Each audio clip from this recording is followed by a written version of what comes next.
real quick. You should see on my slides. And let's get this rolling.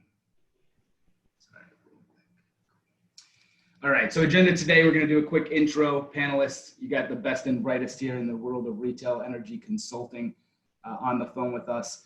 Upcoming webinars, we will be taking a little bit of a break here for the next month. You're going to be seeing a lot more from Power Matrix. So likely going to be coming out of post-COVID. Right now, we're going to be talking more about the different channels and educating more on retail energy through these series. So next webinar will be a month out, and then we will start doing this monthly on the third Thursday of the month. Please continue to send us your topics and ideas. So as I kick off this, our 9th webinar in the series, the Power Matrix team just wants to take a quick second to say thank you. First, for the outpouring of support from our industry. People have shared their appreciation with me and others in all different forms, text messages, scheduling online software demonstrations, catch-up calls with former colleagues, and then some of our 100+ current clients who have been reaching out, and really especially those on LinkedIn. Those who like, reshare, comment on our posts, we want to say thank you.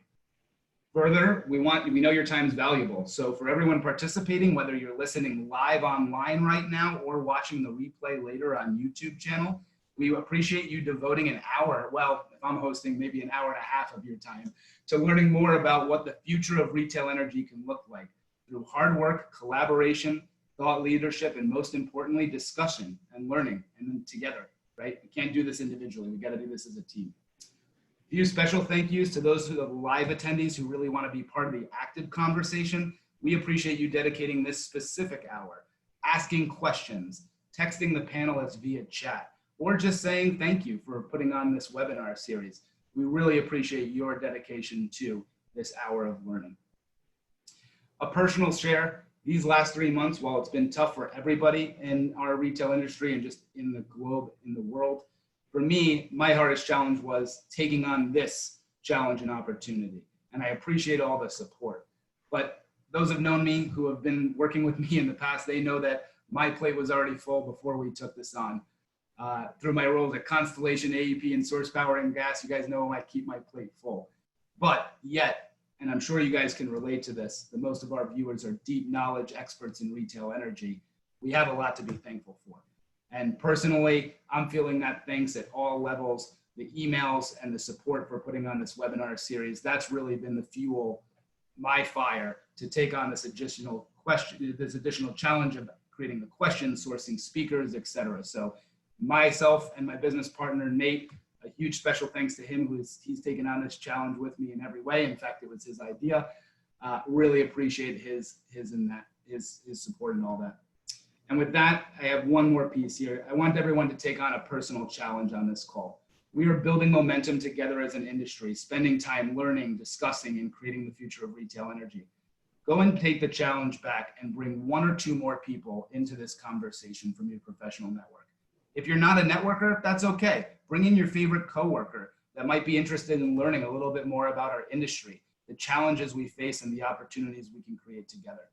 Nate and I are all ears for any interesting topics that you think resonates with the future of retail energy, and we stand at the ready to devote our time to living our mission statement here at Power Matrix.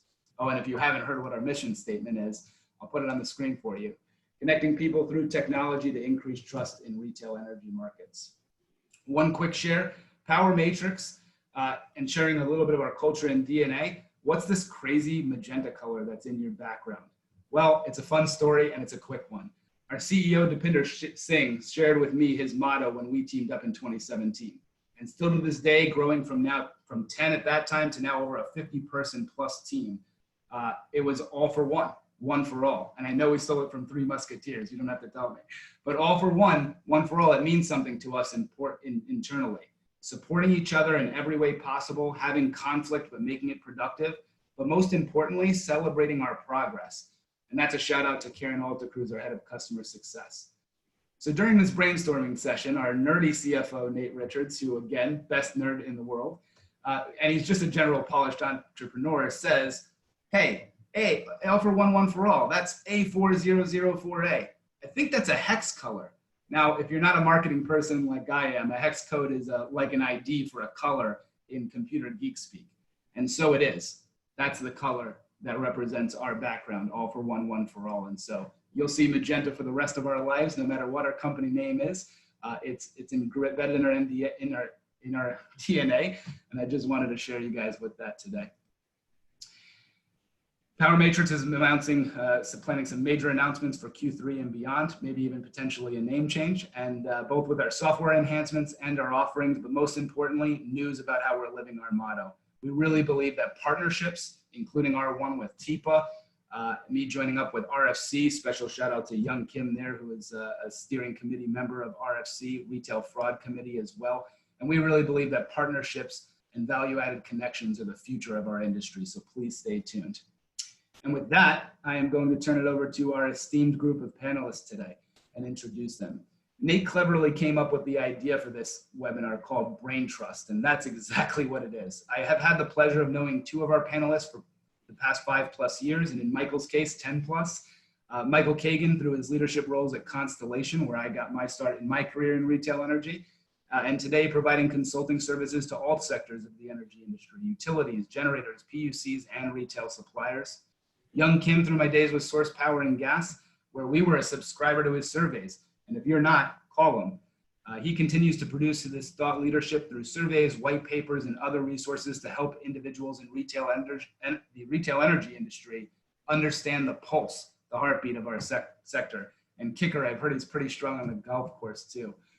And of course, I welcome John Landry. John has one of the most unique experiences I've seen in retail energy because he's been in the trenches with us. Not a consultant by trade. He's just like our other panelists. He has had an SVP role for the East region at Just Energy, and now his leadership role at DNV-GL, which if you don't know that name, I'd be shocked if you're on this call. So with that, gentlemen, thank you for joining us today.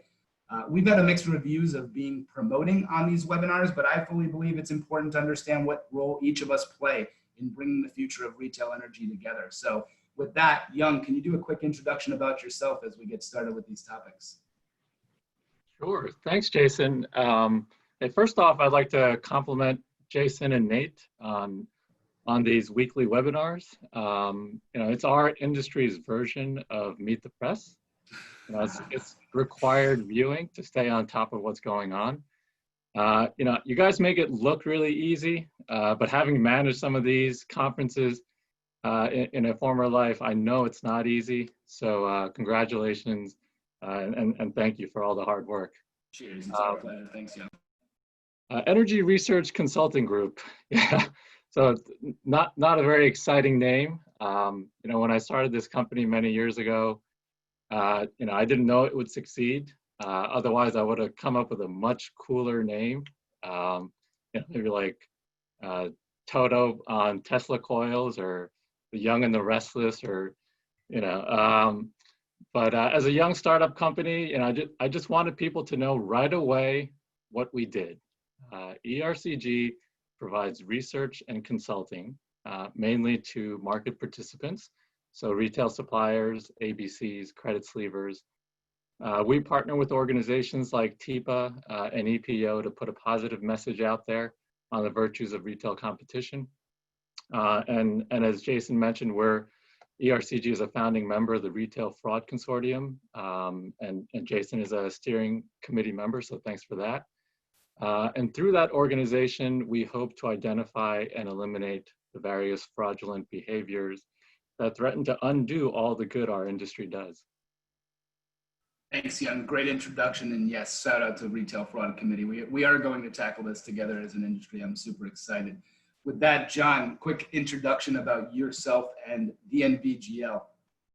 Yeah, thanks. And yeah, I really do appreciate this opportunity. I think that as we've all seen, it's really hard for folks to, of course, get together. So connecting like this is really great. So yeah, DNV-GL is a worldwide company. We're in 100 different countries. We have offices in 100 countries, 30 in the US. Our group, the Competitive Energy Markets Group, publishes a number of reports for the competitive energy industry on both electric and natural gas markets. So we cover, the market share, switching statistics, pricing, a number of different aspects of the competitive energy business there. We also do advisory and consulting services around market assessments, due diligence, We've recently done projects that covered South America, Asia, Europe, and United States. So we're doing a lot of work globally as well. So thanks for Pleasure, man. Really appreciate it. I gotta ask, are we bringing back the famous DNV-GL retreat? The best and brightest that I used to call it, the CXOs in the industry. Are we bringing that back in 2021? Probably Maybe? not. Okay. Maybe. That's cool. We will have ways for us to get together and network together. Probably won't be on that scale though, but thanks for asking. Hey, it was always one of the most looked after and sought after in the industry. And I know you'll find ways to bring together the CXOs of our industry in other ways, and really appreciate that. Michael, please, again, stalwart in our industry, been with Concentric now for a while. Tell us a little bit about Concentric Energy Advisors. Sure. Thanks, Jason. Well, first, Young said it really well at the beginning. Great venue. Obviously, great attendance. So happy to be part of the conversation. Concentric is a finance and regulatory consulting firm. We do quite a bit of transaction work. So that's M&A in the utility space, as well as power generation and retailer and brokering. So that would be either on the buy or sell side of transactions. And generally, the firm sits really at the intersection of competitive and regulated markets, and that's where retail sits. As we'll get into it today a bit, there's a lot of things that are going on for customers on the regulated side, which this group that's on the phone or on the Zoom today tends not to spend much time on, but probably should. There's obviously a lot happening in capacity and energy markets that is having impact on customers. So really exciting time to be in the space. And we're seeing a lot of clients trying to be aggressive and creative in this time where maybe some people are on the sidelines. So a lot of money going into renewables, a lot of money going into behind the meter technology. So happy to be here and looking forward to the conversation. Absolutely. And with that, I'll kick it off to our first topic. So, today we're going to cover three main topics: advice to retail energy. For all those on the phone, the 100+ participants that we have, please ask questions. Feel free to ask us. We'll get to as many as we can. Keep them coming. As we kick off the advice to the retail energy, the first question, and I'm going to launch a poll to see what the audience thinks about this as well. But let's talk about what do you guys see as trends, and we'll reverse order and start with Michael, of just what are you seeing as attractive markets, and also what are you seeing in terms of customer decision making, right? How far are they locking up agreements to? And so again, those on the phone, I just launched this poll about where are you seeing deals being executed through? What's the end date of the deals that you are currently negotiating? And are seeing transactions on, right? 10 years out, short-term focused, et cetera. So Michael, please advise, tell us what you think. Sure. So regarding terms, it's a real push and pull. So, we're seeing customers wanting, there's obviously different segments of it, but generally customers interested in going out further and further. And with the small uptick in 2021, 2022 prices, I think there's people may see that there's maybe a buying opportunity before the winter. The challenge is no one really knows the creditworthiness of any customer at this point, and so how do you evaluate? And I think that's really a concern for the retailers: is how do you evaluate even an investment grade entity 4 years from now, and should you be taking that credit risk? It's really uncharted territory. So I think there's a lot of tension between customers wanting to go longer term, particularly they're not having to post collateral in most cases, or in any cases, and then suppliers, should they be taking that credit risk? Are you seeing something that's, sorry to interrupt, are you seeing something that's more of a trend then to a certain product or other products, non-fixed price? I think it's pretty amazing how much fixed price there is. I think, the capacity, no one knows what's going to happen with PJM capacity, so that's a pass through. But I think it's probably more than we would expect. I think people on this call can weigh in, but more fixed price than you would think makes sense. So I think suppliers would like to see more of a blended strategy, and I think we all would agree that blended strategies are really powerful, where you're not locking up everything and all the volume for the next period of time. I also would say that for customers, some sort of put product where they are put at a certain discount to the current forward is a way to monetize some of the volatility in the market. So you're getting paid to take some risk, but also provide some certainty. So that's if I was to recommend a product that suppliers should consider, is offering a put structure to larger, more sophisticated customers.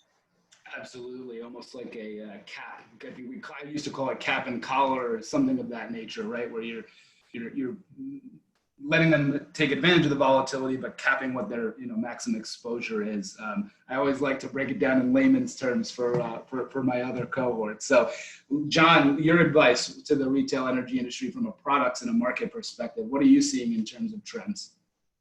Yeah, I mean, I think we always, we try to take a perspective of, we say, hey, what are you good at? And like, how do you make a market work, right? So some markets, could be good for some folks and not as great for others or whatever. So one of the big trends we do see though, and, and we also survey across the industry, and we've seen certainly a strong interest in behind the meter solutions, as Michael was saying, both on the solar and the storage side. So I think that's a very interesting segment. There are a number of different incentive structures in place, net metering paradigms and things that, make certain markets attractive. I think that folks are certainly looking at Massachusetts and New York very closely and doing some great things there. So, but there's a lot of good opportunities in that segment for sure. Absolutely. With that, I'm going to actually turn it over to Young and also end the first polling question here. I think I'll be sharing the results here.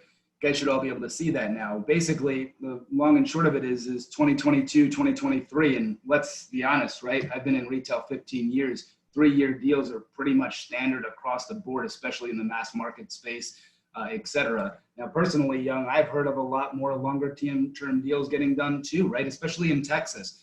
10 years out and things like that. But, in terms of, again, timing, markets, how far out, what are you seeing as I launch the next poll, which is going to be in regards to geographies as well? Well, so I thought Brian Daffner from Interconnects on one of your prior panels said it really well. Customers from his perspective are asking for shorter term right now. 12-month term, deals, which, as your survey would show, and yeah, a bunch of surveys we've conducted, that's well below industry averages. And, his justification, and, it sounds right to me, is that customers don't know what their businesses will look like in a year. So, they just want to wait and see. They know that prices are low right now, but they don't know what their future usage will be. So what's the point in locking things up? And Michael talked about pass-through products, and I think that was also talked about a lot in prior webinars. So just to kind of emphasize that point, we know that most customers prefer fixed price. So roughly 80% fixed versus 20% some mix of block and index, variable, flex products. And within the fixed price category, roughly 90% is an all-in fixed price. So that's just very kind of a difficult kind of trend heading into something like COVID-19, right? Where, if I think we can kind of upend how contracting is done going forward, at least for the time being. So if a customer, for example, knows that their summer usage will be low, then, if they do a pass-through product, and Jeff Schoaf from Hudson described this really well, it's a win-win, right? Go pass through this year.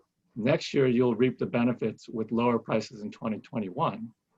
And also Mark Houston from a Constellation webinar, he also said, why pay the premium for an all-in fixed price right now? Go pass through. Absolutely, yeah. It's less risk. And Young, I'm curious, and I know you have some experience in this, pricing backgrounds and things like that. What would you say would be roughly a premium that you think? Give me a range, just is it $5 a megawatt hour? Is it $2 a megawatt? What do you think the average range of a premium would be to do an all-in fixed price? Now, again, granted, now they're taking risks. So on the flip side, the index, if you're looking at an index, we've seen hours at $3,000 a megawatt hour, right? So you're paying a premium to lock in fixed, but any sense to the audience on what you think that would be? I think Michael would actually be really good at explaining this one. I tend to agree, but you were already talking. But we'll bounce it over to Michael next for the next one. He's run Constellation sales team, and I know he and I were talking a little while back about 2008 and 2009, and how much people wanted to do fixed price in that environment, and I'll let Michael kind of tell the story there. Yeah, please. Any comments, Michael, to the audience? I know they'd be appreciative of it. Thanks for putting me on the spot, Young. Well, the story was, in 2008, 2009 was interesting that customers wanted to do long-term because prices had declined so much because load was off. And because of that, so many suppliers either didn't have the credit or weren't willing to take customers' credit, that margins really expanded significantly for anything beyond 12 months. And so the message really is there's a lot more margin opportunity on longer term deals. So if you're either a supplier or a broker, if you can identify the customers that are willing to do the long-term deals, and I would suggest focusing on those if you can get those deals done, because there's a lot more opportunity for you. So that would be sort of point one. In terms of the pass-through, I think we're talking about probably partial pass-throughs of, pass-through of capacity, or it's just hard to explain. I do sometimes, and I think probably a lot of people on the call have this sense, is that sometimes customers just don't want to get into the details. It's too much. It's, there's too many items, and that's a shame. And so to the extent you can either educate or identify the customers that are willing to have those conversations, the partial hedge allows them a lot more flexibility. So for example, in PJM, network service is going to be, just by the nature of lower volumes, is going to be much more expensive. No one knows how much. So if you must fix network service for the next 2 years, the supplier is going to put a premium on that. Is that a 10 or even a 20% premium? That's certainly in the range of reasonableness. So maybe you're spending $1 more a megawatt hour where you don't need to, because the price is going to be the price, or the cost is going to be the cost for network service. So having that conversation with customers obviously would serve them well. Absolutely, Michael, great advice there. And for those on the phone, network service commonly talked about as transmission in our industry. And when we talk about pass-throughs of that, realize that anything, and we talked about this on past webinars, demand-based charges are going to be a set of costs spread across all the megawatt hours. And what Michael just said was, with transmission, it's a set known cost, and divided by the amount of megawatt hours, if load reduces, that's what he's talking about, of getting higher. So just saying it a different way, and hopefully it rings true to the audience. So this poll that we're running, and I'm going to end the polling now, gotten some great response. And it's basically, I'll share this with the audience. It's basically like, well, everywhere is pretty, great for opportunity right now. Incredible mix. However, 50% of the folks that have answered said Texas was, their number one territory. And so, John, any comments that you're hearing in terms of territories for retail suppliers that are more beneficial or not in terms of territories, states within the U.S.? Yeah, I mean, I think, you hit on the capacity issue, and certainly that's easier, or, not as big an issue in Texas. I think that, like I mentioned, it all depends on kind of what you're bringing to the table and where you're going to be able to be successful, where you have really good relationships and where you can dig in. But, I really believe that folks that can find those long-term structures and be able to stand behind them. The one thing I'd like to add on a little bit to that prior question, though, it's interesting to me when you look at those, real long tenor deals. I think there's so much that can change in the wholesale markets, and those, 7, 8, 9, 10-year time frames. It's really actually going to be difficult to properly hedge it, right? So if you're pegging your hedges to gas, who knows if that's going to actually be highly correlated in that time frame. There's a lot that can happen. So I would really caution suppliers in looking at those types of tenors and how they're hedging it. Really good advice, my man. And, I don't know if all the panelists see this question as we're talking about this. I think it's a great one. Tim Booth, thanks for engaging with us today. But it's a very interesting question, right? It's, suppliers that do say the market went down and is going to go down in the future. But they're really, if it's an index, they're putting that risk on the customer, right? They're not taking it themselves. I remember a phrase, Michael, that when I was at Constellation, this is something that we changed, right? Which was, we can't be predictive, right? We're not licensed, experts with crystal balls. So we nixed, right? The dialogue of saying that the market was going to go up or down. You just have no idea. But we all know that there's some suppliers that are pitching index hard and saying that the market's going to go down, et cetera. And Tim's question, and again, I'll put this to Michael first, but Tim's question is why doesn't the supplier put their money where their mouth is? Why don't they offer a lower fixed price and then do, whatever, a 70% hedge and take advantage of falling index prices and put that risk on themselves? Why would you say they don't do that? Thanks for the softball. There's no such thing on this webinar. You knew what you were getting yourself into. The grapefruit. Well, clearly, there's the quip, you don't need customers to speculate. So there would be, that's the age-old question. Why don't you use the customer to trade? I mean, if you want to take that risk as a supplier or a trader that you think prices are going to fall, then you can just short the market. You don't need to go through all the machinations of billing customers and sales to do that. So, I mean, what I see the role of the retailers and the brokers as is bringing insights and different products that help customers achieve what they're trying to achieve. Purely just speculation, that's not what the value proposition is. A couple just comments, a little bit outside the question, but I'll just raise. I do think that we're talking about index. One thing we see very little of, which I think the industry would be well served by, is offering a true index. I believe one or maybe two companies do this, but offer true index to residential as opposed to a variable price.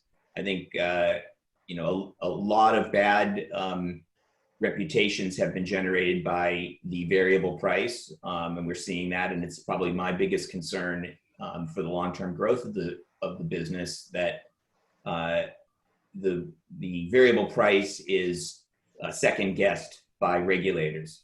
And I think if more suppliers were to offer a product that was true index to those customers, you would be able to have a defense against claims that your price was always rising no matter what.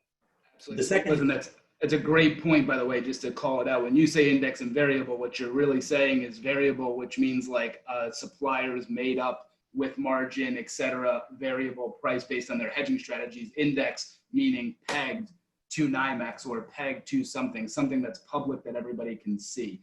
And I agree with you. That is where regulators are now launching crazy fines, right? Millions of dollar fines against some suppliers because of that. So just wanted to call that out for the audience. Yeah, and became basically becoming folklore of the terrible things that suppliers are doing, which sometimes it's not even the case that that's happening. It's just it's being painted with a very broad brush. and I'm sure we'll come back to it. But on the geography survey you did, other thing I was going to mention, I don't see, and maybe you didn't ask, I don't see California here.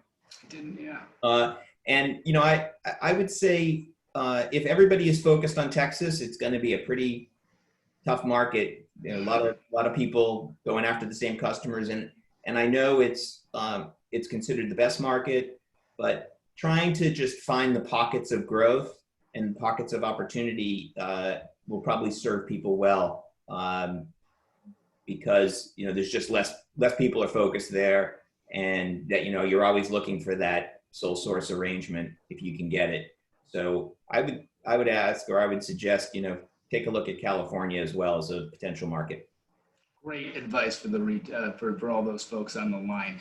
We had an interesting chat from Belen Gomez, who was mentioning how that really in Europe and South America, where this individual is most focused on, they really don't do a lot of fixed price contracts, which interesting. Belen, if you don't mind, tell us via chat kind of what products that you do sell. I'd be very interested in that. And with that, John, just any other comments on Tim Blue's question about, you know, this hedging strategy? Anything else to add there? No, I'm good for right now. Cool. Or Young, any comments there? I guess a little more lip service on the geography question. I think it was a pretty good one. You know, so we kind of look at market attractiveness from a couple different angles. So we look at achieved savings compared to the utility price. And the most recent data we have is from EIA 2018. And based on that analysis, in New York, commercial customers saved over $1 billion by switching. And Pennsylvania, Ohio, and Illinois were also really good markets. New England, you know, to that survey's point, that was also a really hot market in 2018, over 600 million saved by commercial customers. And I guess also to kind of address the, you know, the prior talking point about variable pricing, you know, Massachusetts gets a lot of flack, particularly from the Massachusetts AG. You know, so they put out these reports saying this is how much more switching customers paid compared to default service.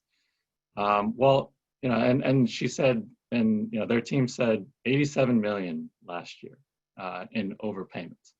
Well, our analysis shows that residential customers in Massachusetts 2018 were essentially on par with default service. 1 million more paid that year by switching customers.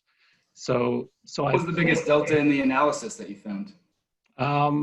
You know, I'm not sure. I'd like to see how the AG came up with their figures.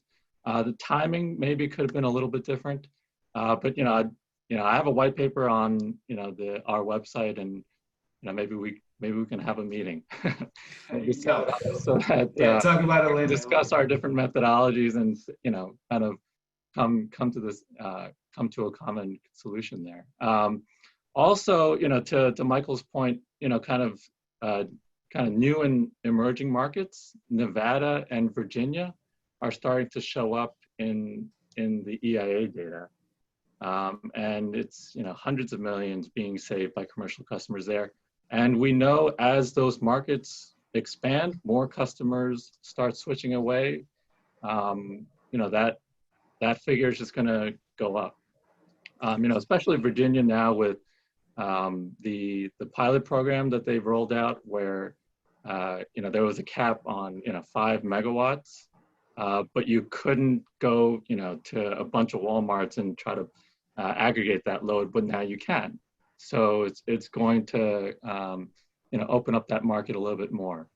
But as they say, you know, past performance is not indicative of future results. So, you know, we also look at headroom, where we compare the utility price to compare to a theoretical retailer cost of goods sold, right? And, you know, we team up with Telios Commodities to issue this headroom report.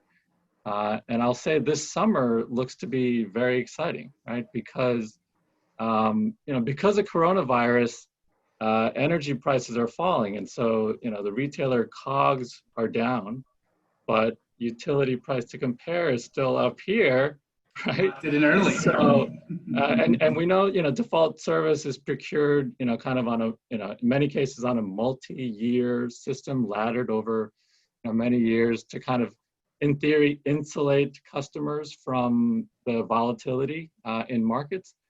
But, right now they're locked and they're high. So, so headroom is very attractive. Some of the best markets we're seeing right now are New Jersey, Ohio, many territories in Maryland and Pennsylvania.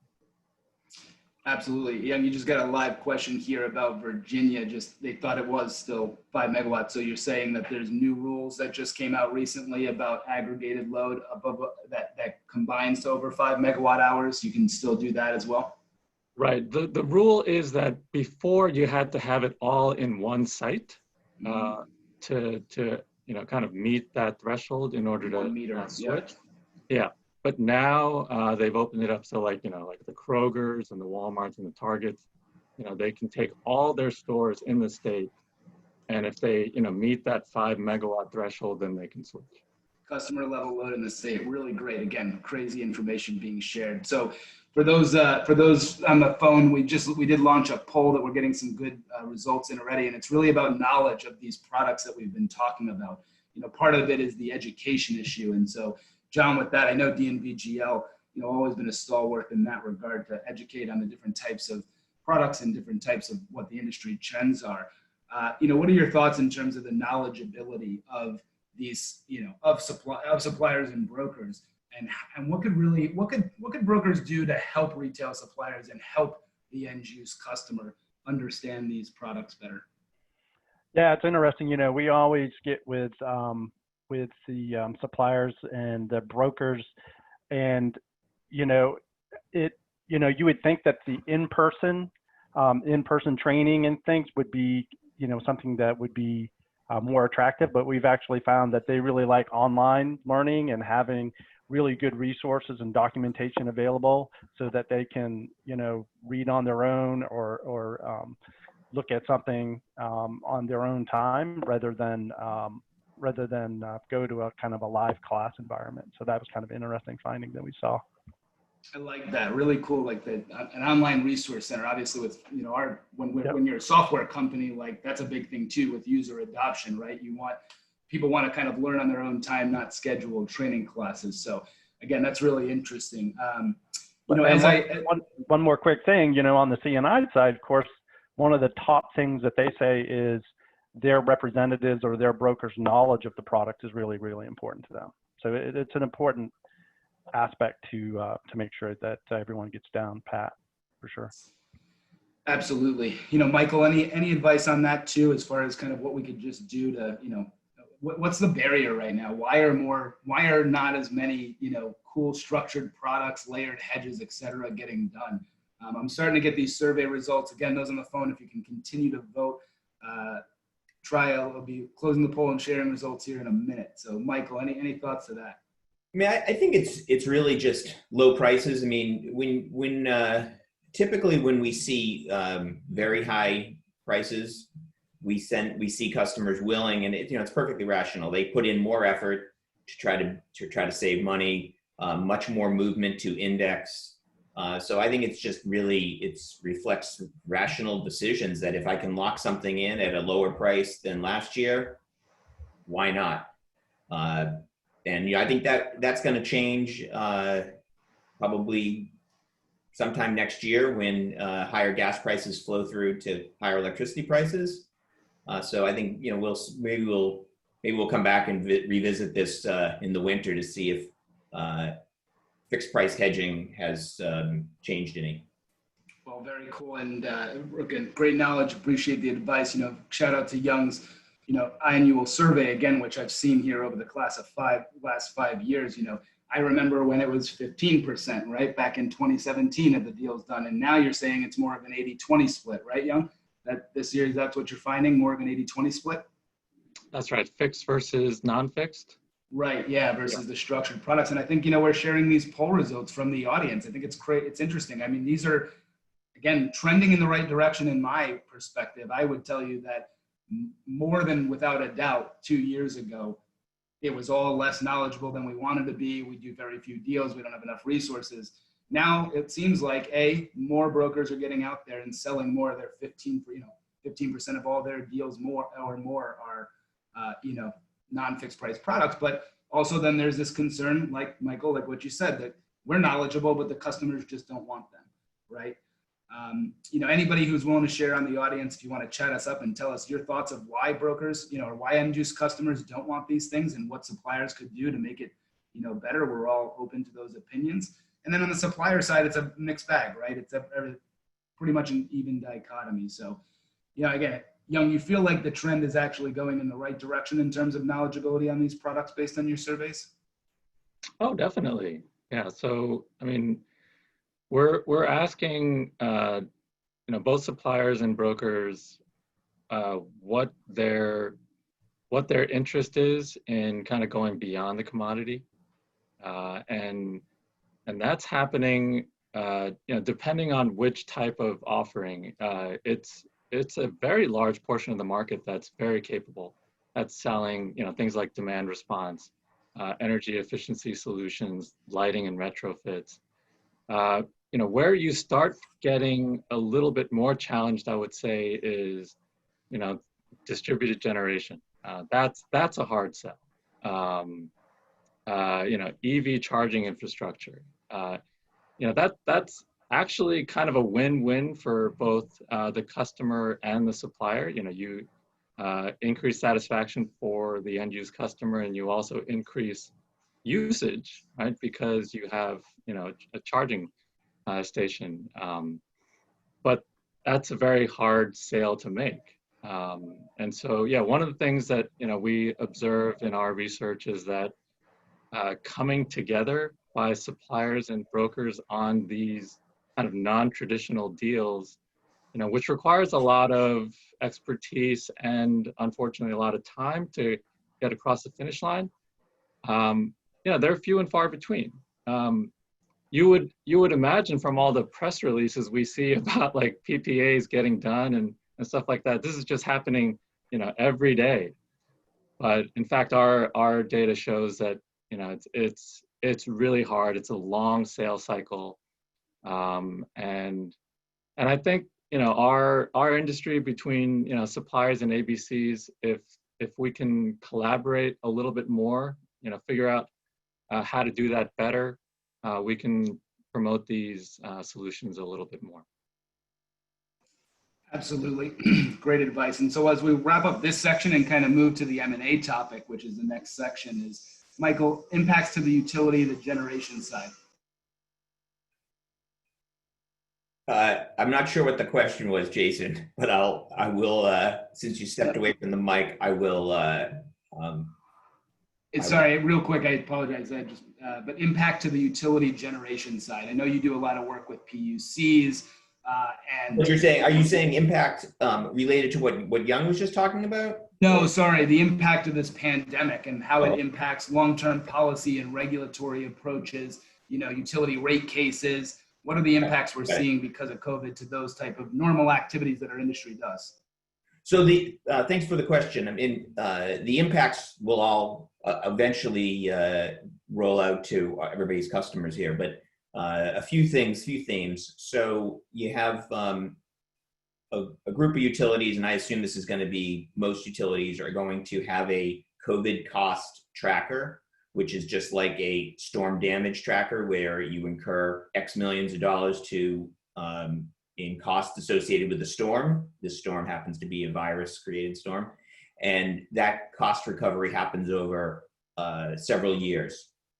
I think so. That will mean that customers are going to see either something embedded in their bill as a COVID cost adder, or you won't see it, but there'll be those costs will get recovered through the distribution portion of the bill. And to the extent most utilities recover virtually all of their T&D costs through demand charges, those costs are going to be assessed as a demand charge effectively. So back to what I think John was saying, limiting your peak demand is one way to avoid some of those costs.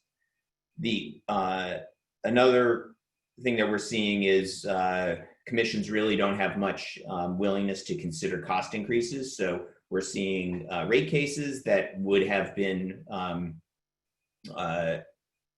proposed this year, probably pushed off to next year. So rate increases probably won't hit this year. They'll probably, in the distribution side, you'll see them more next year. When they do that and they delay it, does then cost of capital get included in those type of rate cases where they now sat on negative money? The utilities sat on negative money for a while and they had to shell out more than they gained. Does it give it like a doubling effect or multiple effect? Not really. I mean, it's a regulatory lag. I mean, I think what utilities will do to make the difference up is they'll and several have already announced pretty substantial cost reductions. So they'll just go back. If you listen to the earnings calls over the past month, a lot of discussion about reducing OpEx to fill the gap. So I think short answer is you're going to have you have lower demand. I mean, this is not a rate case item, but you have lower demand, and so you're going to have just generally those fixed costs, as you were saying earlier in the call regarding network service.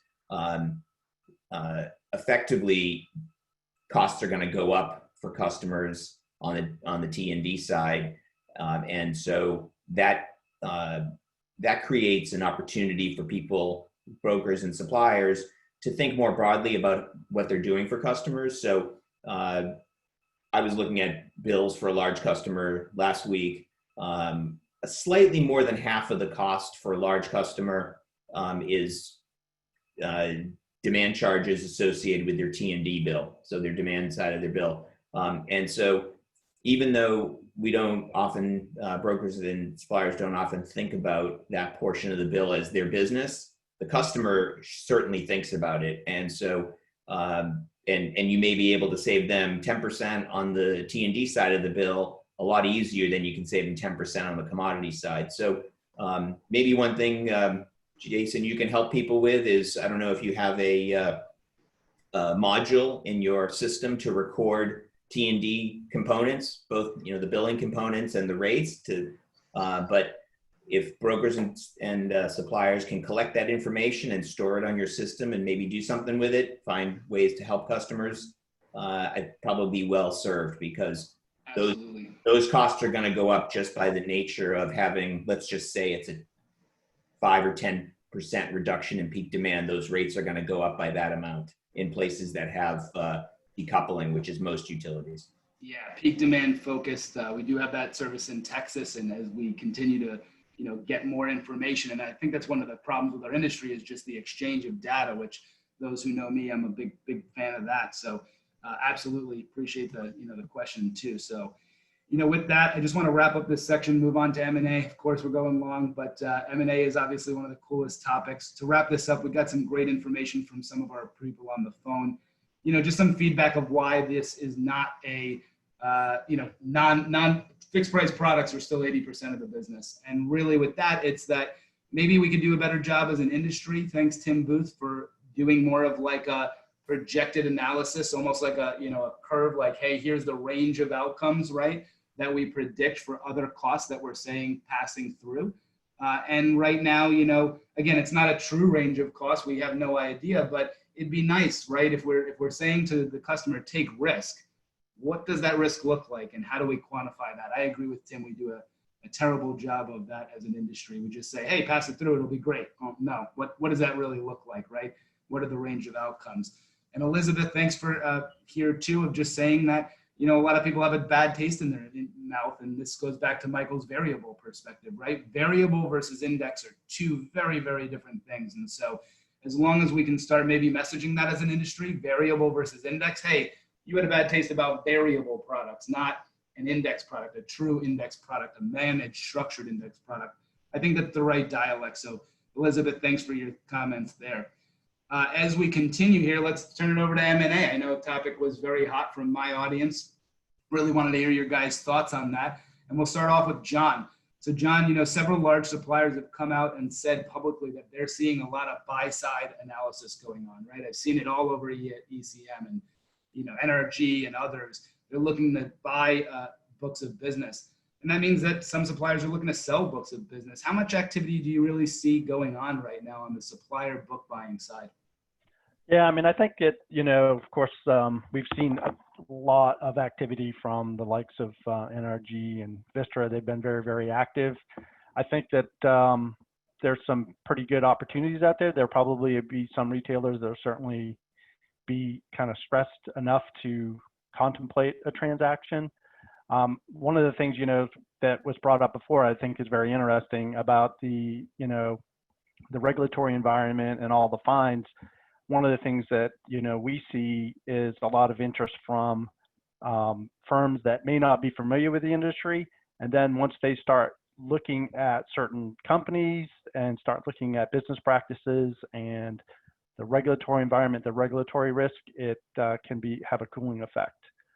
So there has been a lot of interest in retail from different sectors and actually from international markets as well as what we've seen. But they get kind of cold feet when they see the regulatory environment. So I'm all for the reducing the fraud and helping educate regulators, to be honest with you. I've spent a lot of time with regulators and had discussions with them about some of the unfairness in how the default pricing is being compared to retailer pricing. I think when I hear the term overcharge, to me, it is an absolute travesty because that means you do not understand what it's like to run a business. And you don't understand the cost structure of what it takes to put a supplier together to be able to have to, have the cost of collateral and have the cost of the sales force, have the cost of billing systems and regulatory and all those things that aren't included on the default side.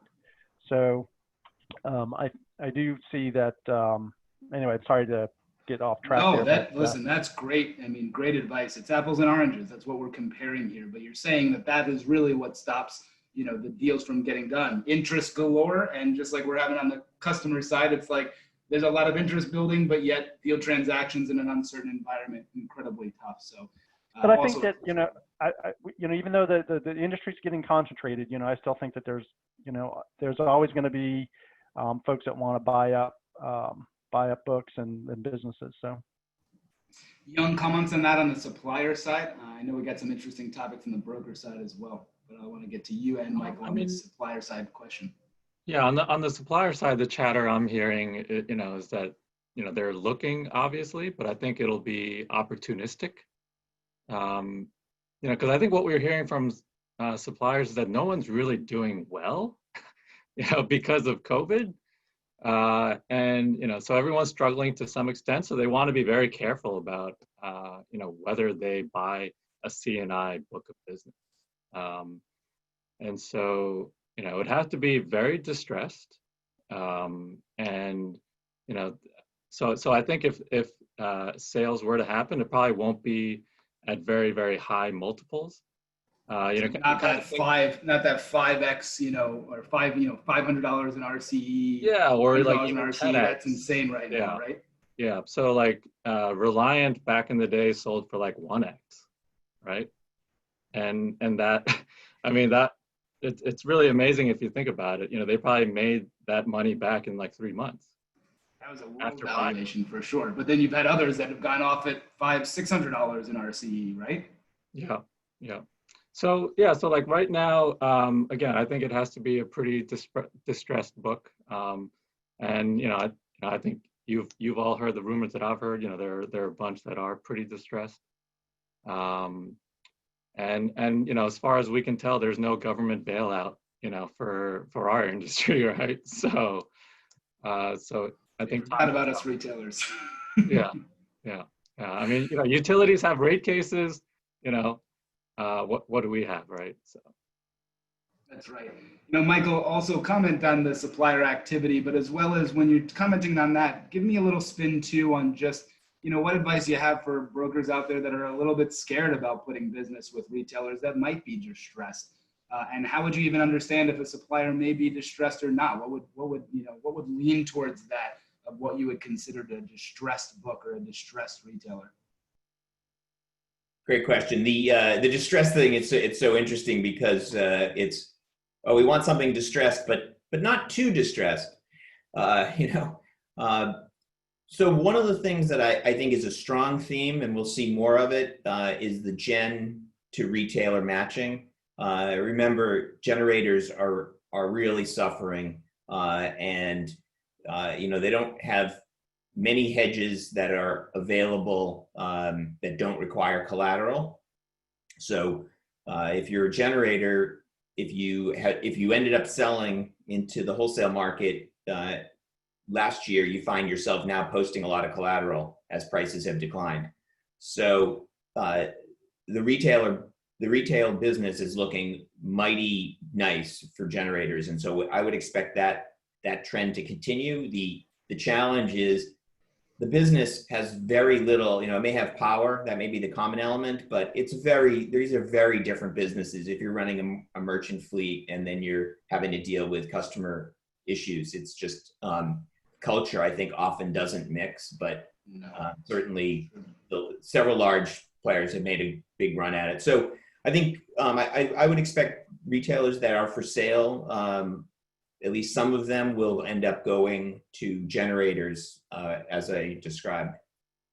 And I think the other, one of the things I think the large retailers have as a major advantage is geographic diversity. So their economics is not just New York or PJM, it's spread, and so that diversifies weather, it diversifies a lot of regulatory risk. So I would expect one way or another more geographic diversity to come. It's a very powerful competitive advantage to be in multiple markets, both for customers and hedging, a whole bunch of different reasons. So those are probably a few themes. Yeah, I couldn't agree with that more, because even those retailers, and we've talked about it on past calls, that are residential and commercial, those are the ones that haven't been impacted as much. So, and with that, I'd love to flip it over to the broker side. I know there's a lot of brokers on the call and interested in your thoughts on that side. We've actually had some people approach us recently on with our 112 customers and say, hey, I got a bunch of money. I'd love to buy some distressed books of broker business. And I said, okay, that's really cool. But like, what defines a distressed book of broker business? They have revenue, right? They are making money per kilowatt hour, most of them, right? Some upfront, some not, but they're making money per kilowatt hour. And so maybe it's a 10% reduction of what we're seeing in overall load, not obviously certain industries are getting impacted by others, but across the board, and we have those statistics, right? We process commissions for all these brokers. It's about a 10% reduction across the board year over year. In some brokers' case, it's higher, right? Based on their customers. So I'm curious on the broker side, and we'll go to Young and work down, is just, what would you consider is, a broker book acquisition? Like what defines that? And are you seeing a lot of those type of transactions on the broker side going down as I launch this next poll? Sure. So I know at least a dozen broker firms that want to sell. So, reach out to me if you're interested on that. You have a dozen that want to sell?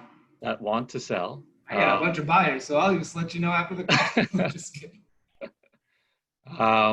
But it does seem to me in the recent 6 months or so, deal activity has slowed down considerably. So we've been tracking kind of deal activity, and so we've had roughly over a dozen ABC M&A transactions for the past 3 years. So 2017, 18, 19. We had over a dozen deals.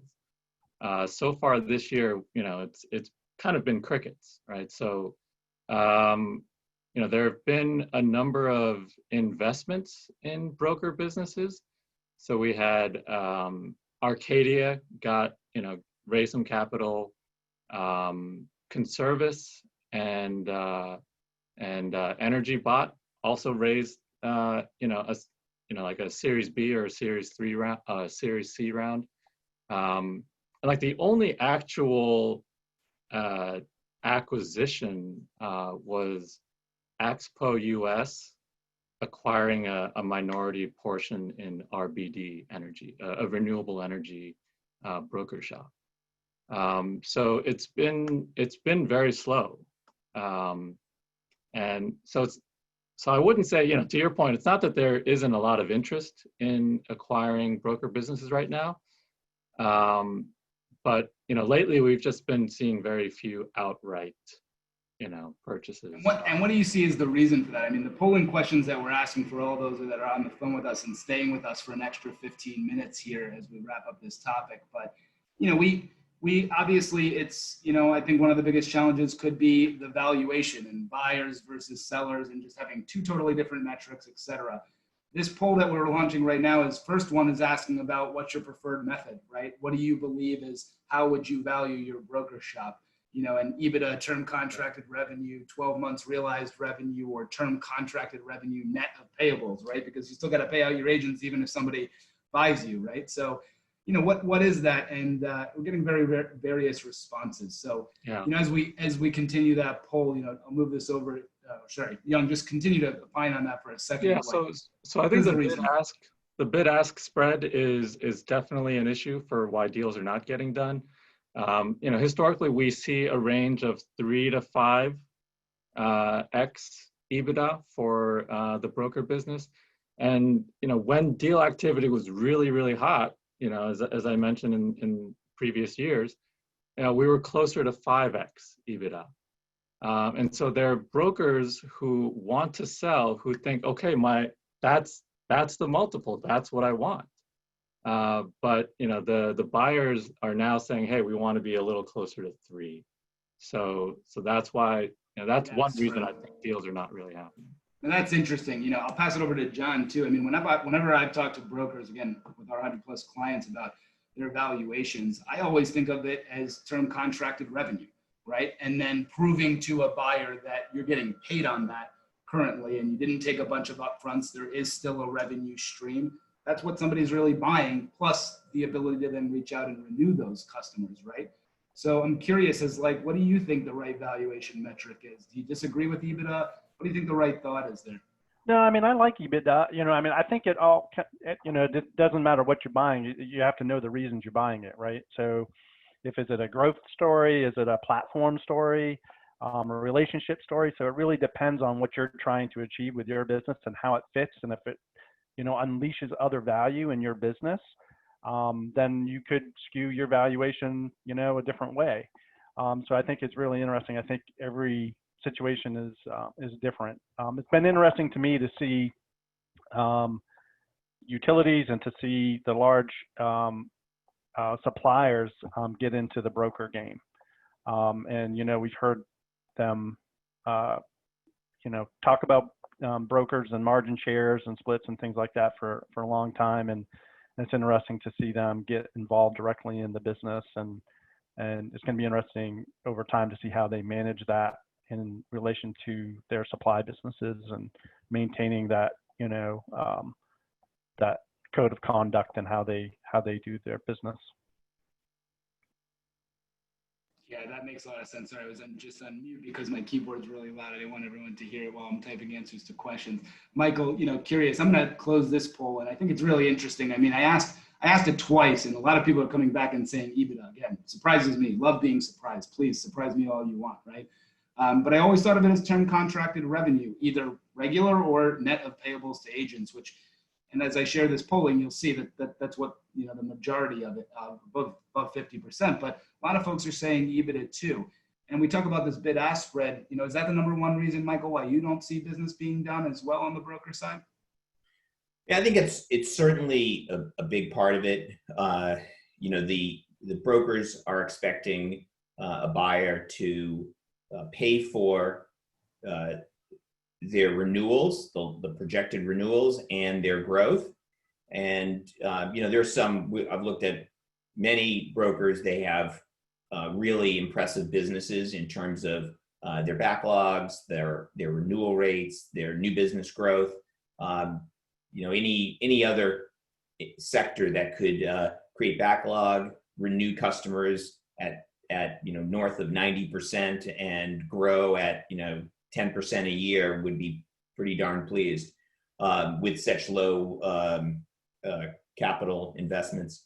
I think the challenge is that a lot of brokers, I mean, most are generally pretty small, smaller than certainly the suppliers, and I think their infrastructure is always a question. So they don't have the bench strength. The questions are they don't have the bench strength, they don't have the systems, and I think that gives pause. If you're a public company and you're looking at buying a broker, you see the systems and controls aren't anywhere near what you require, that from a risk management standpoint, that becomes a concern, much more than value. They can get there on value, but are you going to have a reputational issue? And I think that puts the kibosh on a good portion of deals, not valuation. Got you. That's really interesting, is systems and processes, which obviously, it's a lead in, and I don't want to talk too much about Power Matrix, but I have a question for you because now I'm interested personally as well in this. I know the audience is as well.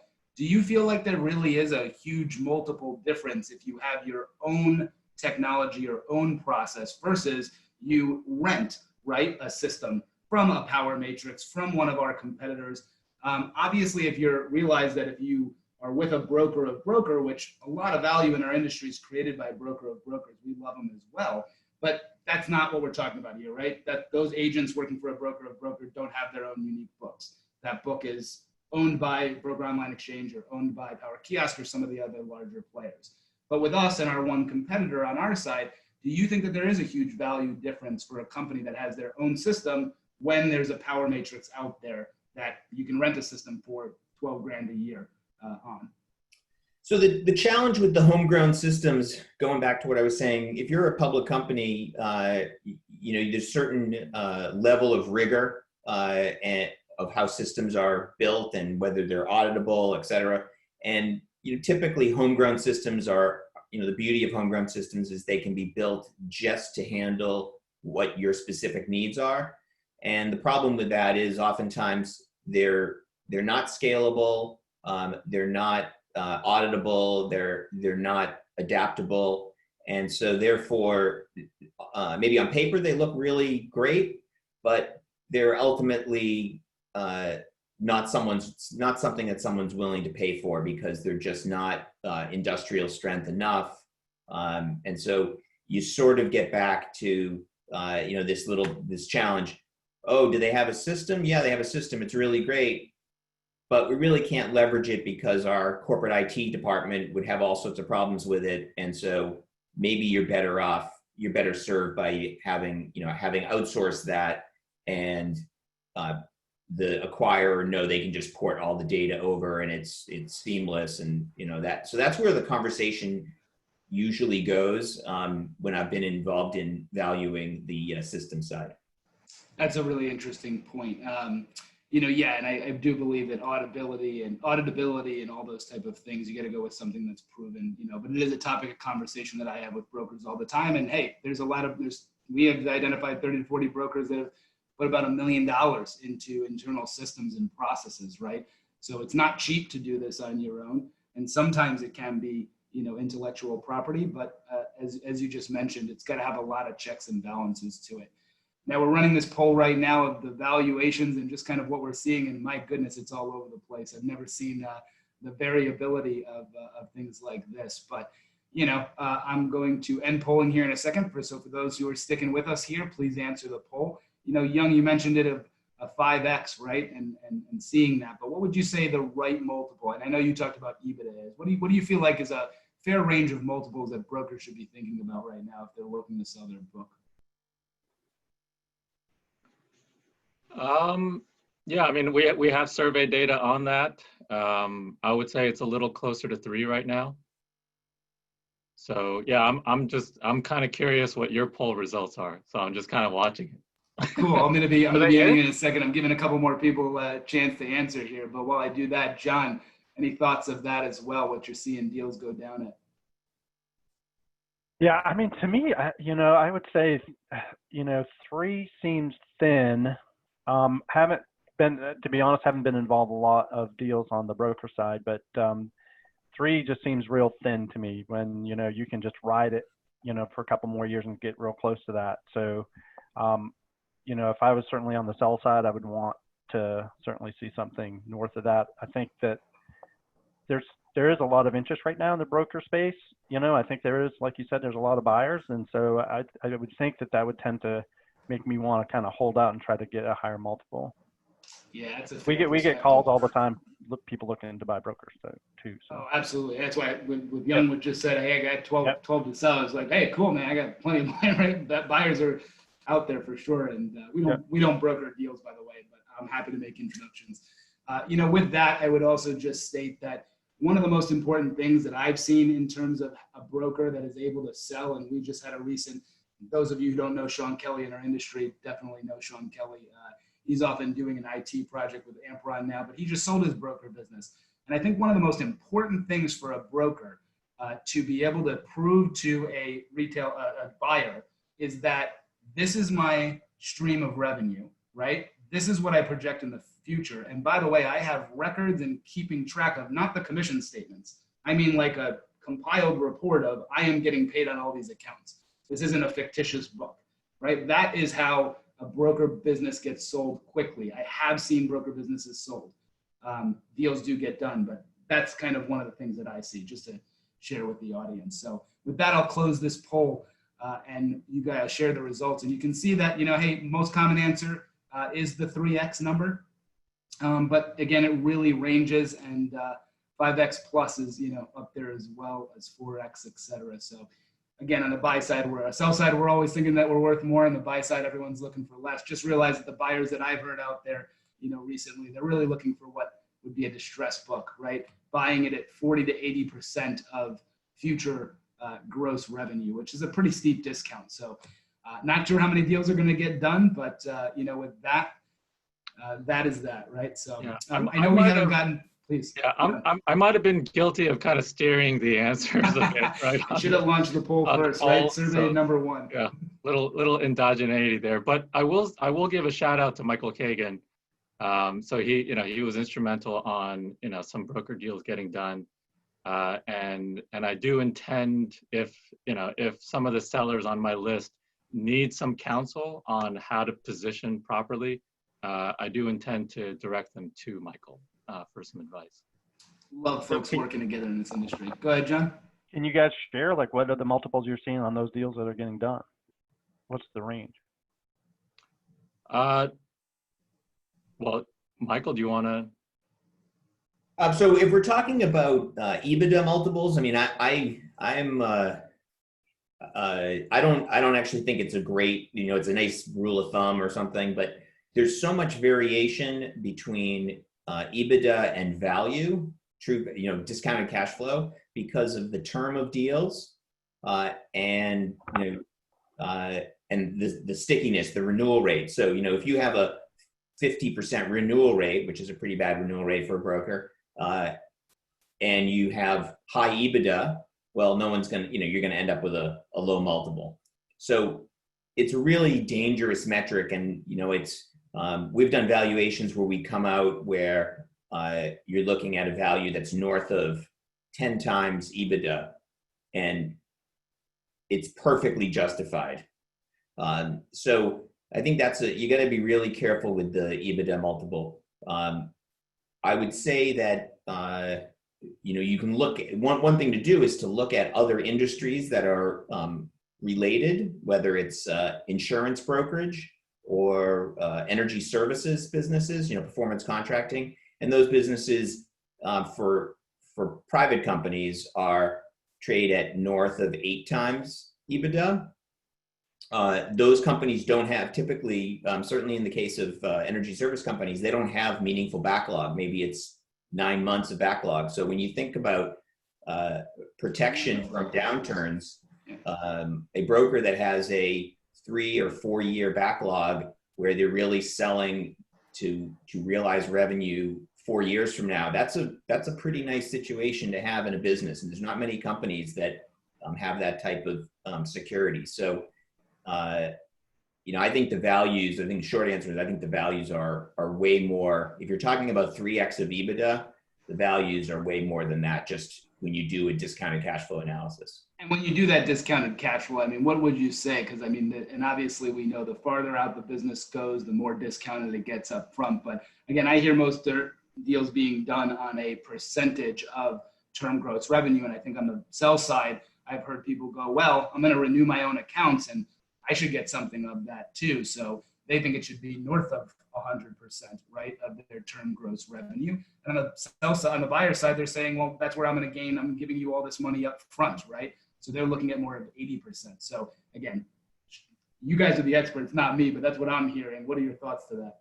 So again, a dangerous metric, because if you're in a growth mode, you may be spending a ton of money on growing into a new market, which pays back 2 years from now. And so you have a big drag on your contracted revenue. So someone may say, well, I think my business is worth 2x my contracted revenue. And when you do the math, it's only worth 1 times because they're investing heavily. And I think because we have so many brokers that are interested in selling, there's a underinvestment in systems, underinvestment in process, in people, in growth, and because they don't want to show either low EBITDA or show a lot of SG&A that is really investment in the business.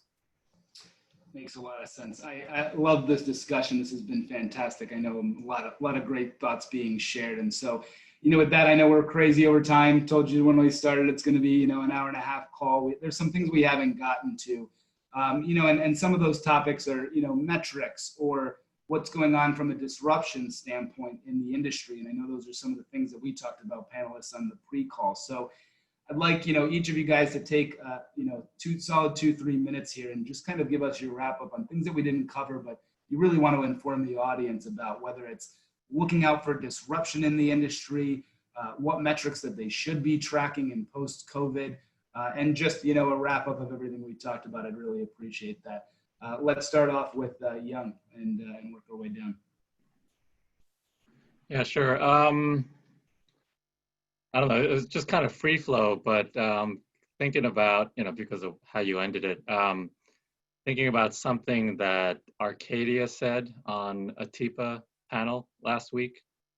And he was saying, this is on the data sharing panel, where he was saying, essentially, wouldn't it be nice if they could identify the good customers and versus the bad customers, the one that'll make money and the ones that won't make money, and only switch away from the utility those that will make money. Essentially, cherry pick the good customers.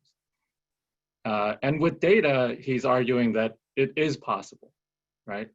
So imagine a future where that can happen, where we take all the good load factor customers away from default service, switch them over to competitive supply. Retailers make a lot of money on those deals. Utilities get saddled with all the bad customers, right? And we've heard the term utility death spiral, right? And it's usually a term to describe kind of the distribution side of the business, where customers go off grid, get solar and all that. But costs spiral out of control, and therefore the remaining customers have to pay so much that it's no longer sustainable. What if the same thing were to happen with default service, where those costs spiral out of control, and essentially the utility has to exit the merchant function, right? Then we get to a point where a lot of Northeast markets could look like Texas for electric, and Georgia for gas, right? And what's really exciting right now is that NRG in New Jersey has filed for exactly that, right? They're saying, let's get the utility out. Let us do this. Let us do a retail auction of default service load, because we can do it. It's already happening in gas in Ohio, right? So we just need to reach that tipping point where things like this can happen. So So I'm cautiously optimistic that we can achieve transformational change like this. I'll cede my time on the 3 metrics. If you want to come back to me, we have I can give you 3 metrics, but I think it's an exciting development and one worth sharing. Yeah, that is a really exciting development, and I imagine this retail future as well. And just what you said made me feel interested, because then obviously what's the best way to educate customers is make them feel a little bit of pain first, right? Hey, it's a bad load factor, and that's because you use things in peaks, et cetera. But if you could have a set schedule and you were just using, power, you're a grain elevator was always my favorite example. You throw on a switch and you're 100 plus megawatt hours in one 15-minute interval. But if that was on a schedule, then you wouldn't be as peaky. Then a supplier really could hedge that load for you. So, but they don't know that, and you need to educate them first. So feeling the pain, I was like, man, that could only impact our industry positively in a growth standpoint. Give us an opportunity to educate where the customers might feel a little bit more apt to that knowledge when they feel pain, right? And they're getting a higher cost. So super cool future. Love that. John, wrap us up here. Tell me about your thoughts. What's the future crystal ball look like? Disruptions, metrics, what have you? Well, on the metric side, I think I would put my Spartans people on looking at my bad debt, my receivables, the stretching of payments, and working really closely with customers and figuring out kind of where they really are and what the situation is, and really keeping on top of that. I think, we mentioned at the top of the call that, credit management is going to be, tough. I think Michael, mentioned that. And I just think it's going to be incredibly difficult in this environment for suppliers to get their arms around that. And so I would be focusing really, really hard in that regard. To follow up on Young Kim's thing about default service, I would love to see that world, and I certainly think that would be a big benefit to everybody. I can just tell you, though, the AGs and the PUC commissioners that I've met with and sat there with them, they want, in a lot of cases, they want the market to work, but I'm telling you, they are so sideways with some of the activities that they've seen that it's going to be a really tough political battle to get that happen.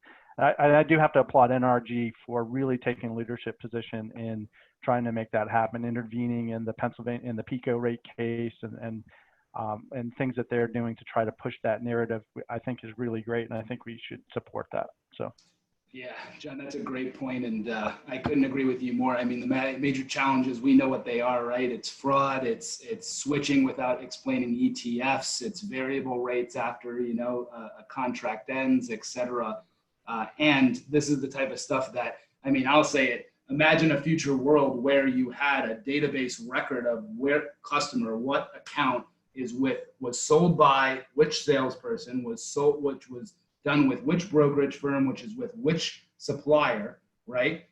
And then there might even be notifications of like, hey, wait a minute, this customer's already on a contract. Hey, broker B, who's coming in and breaking the original contract, are you sure you explained it to the customers, putting more liability, right, on that broker? Imagine a future state where data exchange was that more free-flowing. Listen, the utilities don't care. And this is why the AG is having problems, because the utility, all they know is supplier, and that's it. They don't even know term of the deal. They also know price, but that's it. Price and which supplier they're with, and that's it. So I think with more data exchange and sharing, I'm hopeful, and I love your comments, John. Do you think with that type of conversation, do you think the AGs would engage in like, hey, we like retail, but you guys got to clean up your act. What are you going to do to improve in the future? Do they ask those questions to you, those regulators? They do, and they definitely want to see it work. And I think that they would be willing to do things. It's just amazing to me, like looking at like Connecticut is going to actually require recording of a sales transaction. I'm asking. Think about that. Think about that. What other business are you required to do that? It's unbelievable. Literally, and this is what scared me the most. I shared it with you guys on the call. Is I did a refinance of my home, and I'm a sales guy. I love learning about different sales processes. And I was like, my goodness, you guys are so regulated that it's a full commodity, right? Like pure commodity.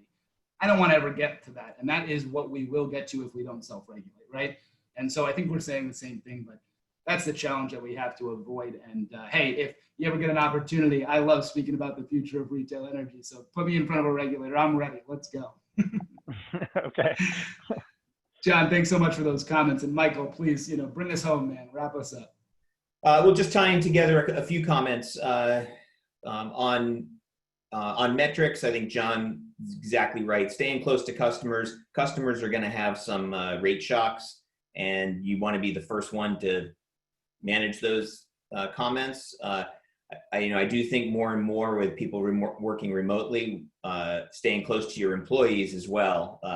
Employee engagement is bound to slip, and that will impact performance. So focusing on your employees is one metric which maybe we haven't talked about, or we often don't talk about, but that would probably serve people well. On the data, I think more than half of the meters in the US are now under AMI. And so that means that residential commercial meter data is available instantaneously to utilities. I could imagine a world in the not too distant future where brokers and suppliers should also be able to get their customer data in real time and be able to offer more comprehensive products. Would be something to push in the regulatory arena. And then going back to the basically end of default service, I think the regulatory actions are, it's interesting. I think they cut both ways, and maybe John mentioned Connecticut. I think we'll see a lot more community choice aggregation programs as a proxy or as a replacement effectively to retail, direct retail, and utility default service. So if you like community choice aggregation, I guess that's great. And if you want to sell directly to customers, you got to clean up your act so that there's less of it. But I think the community choice aggregation, last thing I'd say, I think the community choice aggregation is a way for regulators to get comfortable with retail without undoing retail. And so I think we'll see a lot more of that in the markets. Yeah, couldn't have asked for a better segue actually to our next panel, which is likely going to be a panel of educating the industry on what community choice aggregation is and what it really represents. And so, for what it's worth, Power Matrix serves the top 2 largest CCAs in New York, and we've automated their entire process. CCAs are now saying, hey, retailers, I don't think you have a good idea of what the data is. We're going to take it over, and because we're the ones serving the customer. And I do agree with you, Michael, that CCAs are probably the future of mass markets, small commercial and all of residential in our industry. You got to know what it is. And it almost, that's a great way to replace default service. I'm not saying that that's the only choice, right? Each individual consumer can go out and choose what they want. I'm a very, educated consumer. I hope we all are on this call. And I choose my residential supplier because I know what's right for my load. But the average customer is not like that. So this would be a way of banding together, getting default service retail-wise, but not, utility-wise, but still having a good sense of this is my community that did this process, right? And it is still regulated, right? In terms of there are regulations that control CCAs and what actions need to be taken in 45-day opt-out periods, things like that. So if you're interested in community choice aggregation, stay tuned for our next one. That's likely the topic. Thank you, Michael. And with that, I just have to say a sincere thank you for these amazing panelists. Honestly, you guys are 3 of the most strong industry leaders that I've ever been around in my career. And I can't thank you enough for spending this hour and a half with me and educating the industry. Thank you. Appreciate your time. Of course. Cheers, everybody. Thanks. Safe. Have a great rest of your day.